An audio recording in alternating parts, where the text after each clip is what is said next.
बिस्मिल्लाहिर्रहमानिर्रहीम अस्सलाम वालेकुम। मैं हूं मुस्तनसर हुसैन और स्टार्ट करते हैं आज का सेशन। आज का हमारा ये पहला सेशन होगा ऑटोकैड के 3D के हवाले से।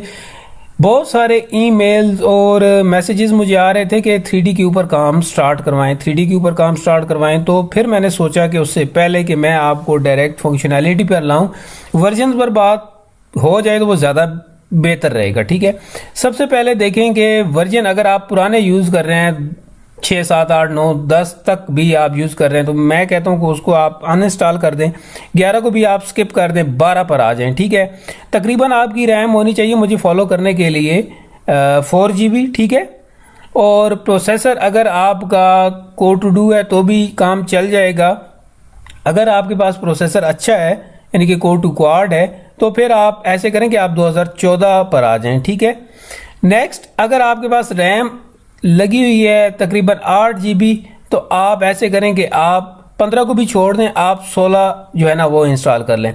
अब 16 के अंदर ये खसूसियत है कि 16 के अंदर ऑटोडेस्क ने कुछ रेंडरिंग इंजन बड़ा अच्छा डाल दिया है जिसकी वजह से आप बड़े अच्छे से एक अच्छा रेंडर निकाल सकते हैं और फिर उसको प्रेजेंट भी कर सकते हैं। अगर 17-18 आप यूज़ करें तो भी कोई मसला नहीं है, आप मुझे फॉलो कर सकते हैं। मैं कुछ लेसन्स के अंदर 16 को यूज़ करूँगा। नेक्स्ट अगर अपकमिंग वर्जन जो भी मार्च में ये देते हैं हर साल के पहले ही 2019 अभी आने वाला है, तो अगर आप 2019 को भी इंस्टॉल कर लें तो भी आप मुझे फॉलो कर सकते हैं।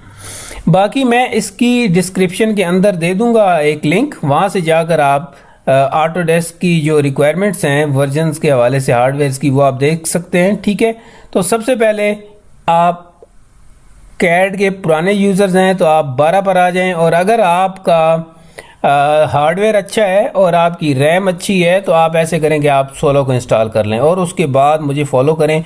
इंशाल्लाह नेक्स्ट सेशन के अंदर मिलते हैं। अपना ख्याल रखिएगा, दुआ में याद रखिएगा। अल्लाह हाफिज़।